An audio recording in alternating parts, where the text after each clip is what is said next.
അവൻ നൂറുദ്ദീൻ. നൂറ് എന്ന് ചെറുതാക്കി വിളിക്കും. എൻ്റെ ബാല്യകാല സുഹൃത്ത്. അവൻ ഈ നഗരത്തിലാണ്.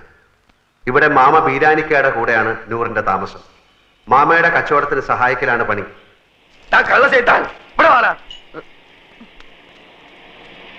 എന്താ മാമ? 78 43 കൂട്ടിയാൽ എത്രണ്ട? 8 3 11. പിന്നെ 7 4 11 121 അല്ലേ? ഇതെത്ര? അത് 111. ഇങ്ങനെയാണ് കണക്ക് ചെയ്താൽ 10 രൂപയ്ക്ക് എന്റെ ബാപ്പ ഉണ്ടായി തരുമോ?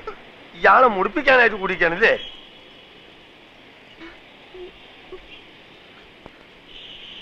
ഈ എന്താണ്ട് കുന്തം മുണിക്കമായിരിക്കണേ? അന്റെ മൂന്ന കാണാനല്ലേ എരപ്പ ആൾക്കാർ വന്നിക്കണേ? പോയി പണി കള്ള ലക്ഷണം കേട്ടോ.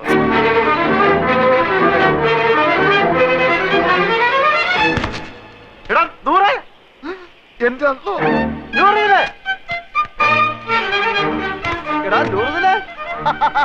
എനിക്കറിയാം നീ സ്റ്റേഷനിൽ വന്ന കാണും തിരക്കിനിടപെട്ട് വട്ടം കറങ്ങിണ്ടാവുന്ന. ഞാനും നിന്നെ പരിധി എവിടെ കാണാൻ? നിന്റെ ഈ മുടിഞ്ഞ കട കണ്ടുപിടിക്കാൻ ഞാൻ എവിടെയൊക്കെ അന്വേഷിച്ച് നീ നിങ്ങൾക്ക് കുടിക്കാൻ എന്ത് ജ്യൂസാ വേണ്ടിയത്?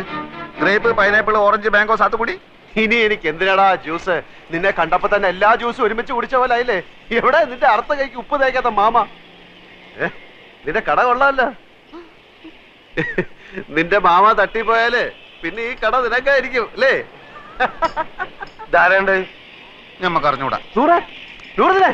നിനക്ക് എന്നെ മനസ്സിലായില്ലേ? എടാ, ഒരു ബെഞ്ചിലിരുന്ന് പഠിച്ച് ഒരു പാത്രത്തിലുണ്ട് ഒരു സിനിമ 3-4 പ്രാവശ്യം ഒരുമിച്ച് കണ്ടേടാ. നിനക്ക് എന്നെ മനസ്സിലായില്ലടാ. കാള് തെറ്റി. പടച്ചോടാണ് മാമ. ഞമ്മക്ക് ഈ ചെയ്താൻ അറിഞ്ഞൂടാ. അറിഞ്ഞുകൂടാത്തവനാണെങ്കിൽ എങ്ങനെയാണ് അർത്ഥമായി ഇപ്പൊക്കെത്താളെ എന്റെ മാമ നാട്ടുകാർ പറഞ്ഞു കൊടുത്തായിരിക്കും. അതെ, ഒന്ന് വന്നാട്ടെ. വരുന്നു. അതെ, ഈ ചെക്കന്റെ പേര് 100 എന്നാണ് ആൾക്കാരെ പറഞ്ഞത്. അതാരെങ്കിലും പറഞ്ഞു തരണോ?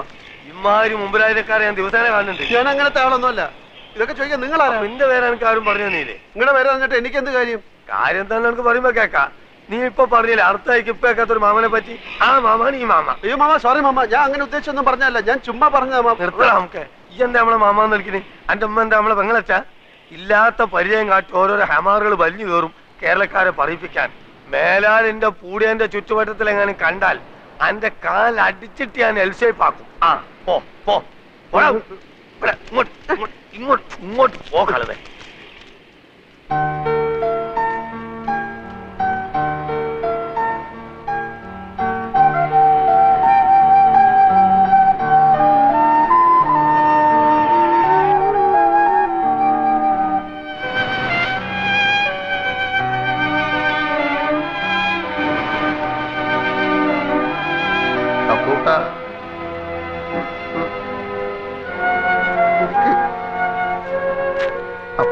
ഈ കടപ്പുറം നിന്റെ തറവാട്ട് വകയൊന്നുമല്ല.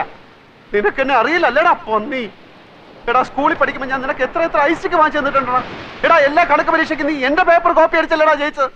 എടാ, 8ാം ക്ലാസ്സിൽ പഠിക്കുമ്പോ ഹൈമാവതിയുടെ ചോറ് കട്ട് നിന്നതിനെ നിന്നെ സ്കൂളിൽ സസ്പെൻഡ് ചെയ്തപ്പോ ഞാനല്ലേടാ കുറ്റം ഏറ്റെടുത്ത് നിന്നെ രക്ഷിച്ചത്? പറയടാ. കഴിഞ്ഞ എന്ത് കഴിഞ്ഞാന്ന് പറഞ്ഞു? കഴിഞ്ഞോന്ന് കഴിഞ്ഞെങ്കിൽ ഞമ്മക്കും ചിലത് പറയാനുണ്ട്. എനിക്ക് കേൾക്കണ്ട. എന്നാ ചെവി പൊത്തിക്കള.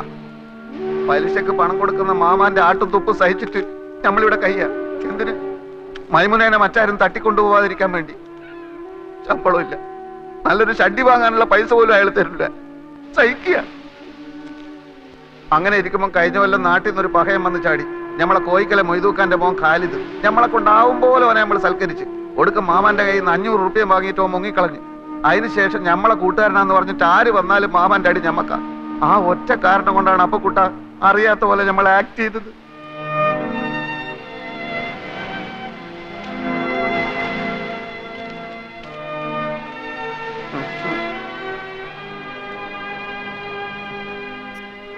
എന്നാലും ഒരെന്നാലുമില്ല. എന്റെ ഈ വിഷമം മാറണമെങ്കിൽ നീ എനിക്ക് ചില സഹായങ്ങൾ ചെയ്തു തരണം. പടച്ചോനെ, എന്ത് സഹായം? അച്ഛന്റെ കേസിന്റെ കാര്യം ഞാൻ എഴുതിയിരുന്നല്ലോ. പെൻഷൻ വരെ അവർ പിടിച്ചു വെച്ചു. ഇളയ പെങ്ങളാണെങ്കിൽ മെഡിസിൻ 3ാം വർഷമാണ്. കേസും ഫീസും ചെലവും നടത്തി ഒരു വഴിയാധാരത്തിന്റെ വക്കിലാണ് ഞാൻ. വീട് വിൽക്കാൻ നോക്കിയപ്പോൾ ഇവിടുത്തെ അളിയെ സമ്മതിക്കുന്നില്ല. നാട്ടിൽ ചെന്ന കടക്കാരെല്ലാം കൂടെ എന്നെ എടുത്തിട്ടിരിക്കുന്നു.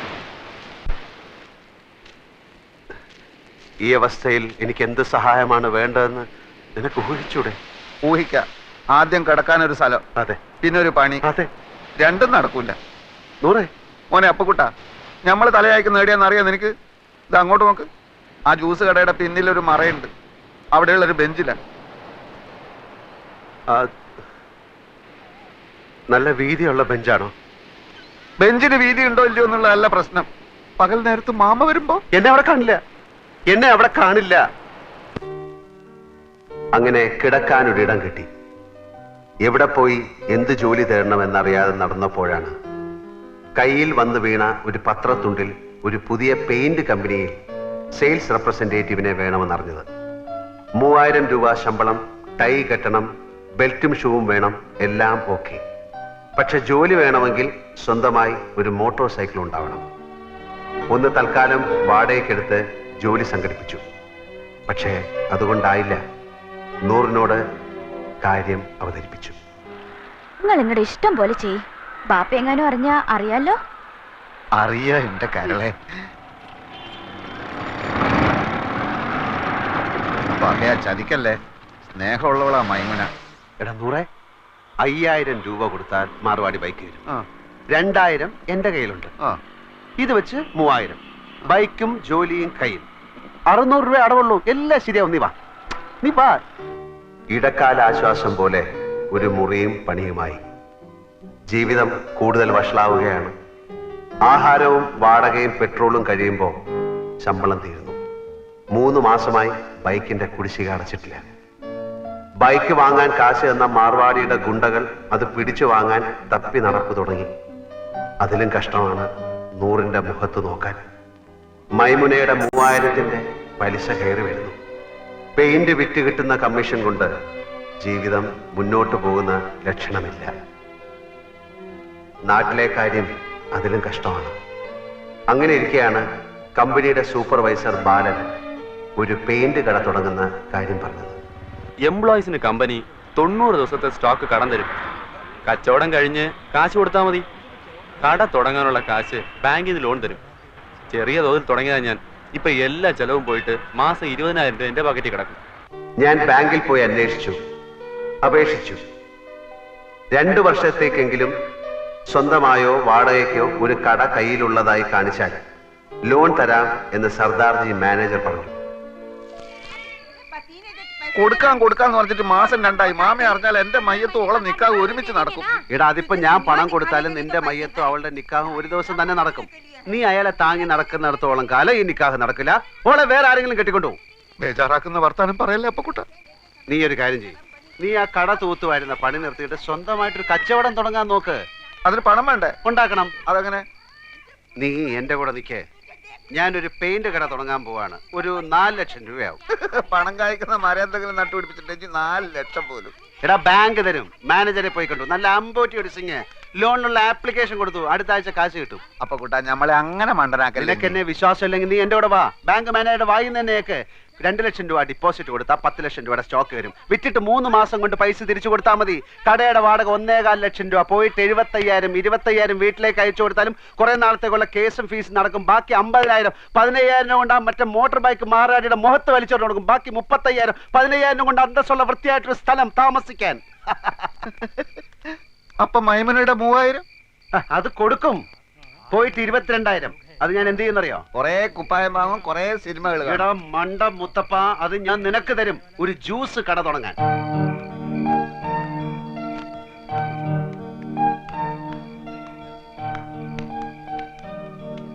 പക്ഷേ ഇതൊക്കെ നടക്കണമെങ്കിൽ ചെറിയൊരു പ്രശ്നമുണ്ട്. എന്ത്? 2 വർഷത്തെ കടവാടക മുൻകൂർ കൊടുത്താലേ ഈ ഓണർ വാടക ചീട്ട് എഴുതി തരൂ. അത് കാണിച്ചാലേ ലോൺ കിട്ടൂ. തിങ്കളാഴ്ച ലോൺ കിട്ടും.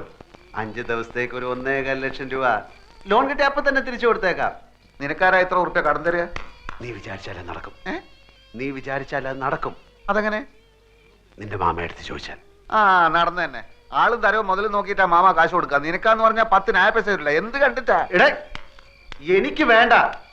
എന്റെ അളിയൻ രവീന്ദ്രൻ നായരല്ലേ, അയാൾക്ക് കൊടുത്താൽ മതി. അതെങ്ങനെ? ഞാൻ കാര്യങ്ങൾ വിശദമായിട്ട് പറയാം. നീ എന്റെ കൂടെ ഒന്ന് നിന്നാ മതി.